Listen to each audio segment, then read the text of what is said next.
Welcome back. Well, back in 1873, the Magoffin home was built right in the heart of downtown El Paso. And in 1971, it was declared a historic site. 19 rooms, 14-foot ceilings, 8 fireplaces, and some spooky spirits still lingering in those hallways. So we wanted to find out just how much history is still breathing life into that home, even after the residents have departed. This home was built in 1873.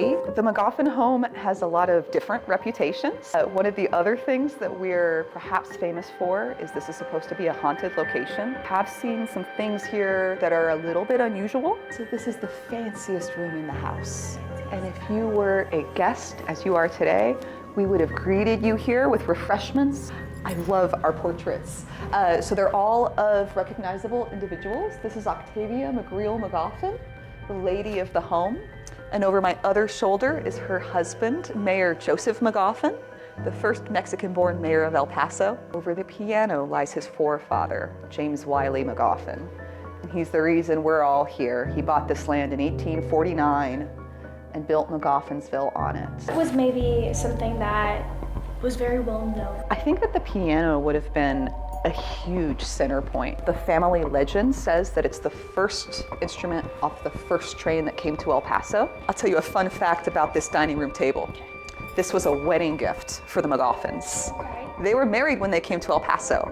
So this table was given to them in 1865, 8 years before they built this house. You're standing on what would have been one of the original floors, and then in digging down to that, this is our original mud floor from 1873. Come into the family parlor.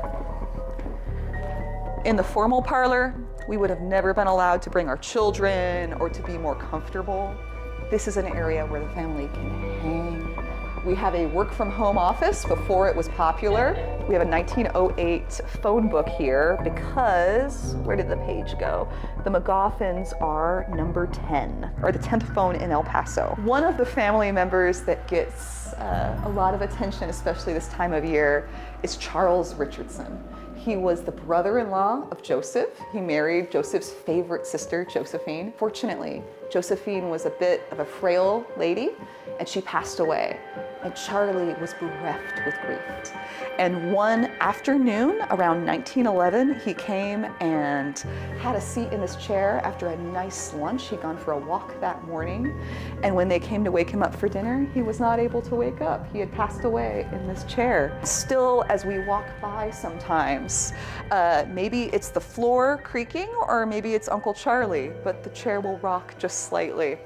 This was the bedroom for their daughter, Josephine. One of my fun facts about Josephine is that she was married on Halloween in Immaculate Conception Church, and I have a picture of her wedding right here.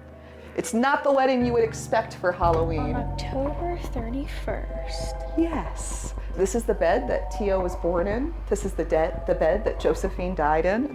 So we have the original owner of the home, Octavia, with her daughter, Josephine, in this room washing their babies.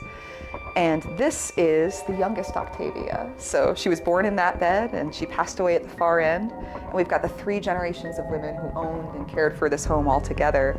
We're a real place, a real house in the center of downtown El Paso, telling real history. So many of the stories about how El Paso was shaped before the train arrived, which influences the way that we live today.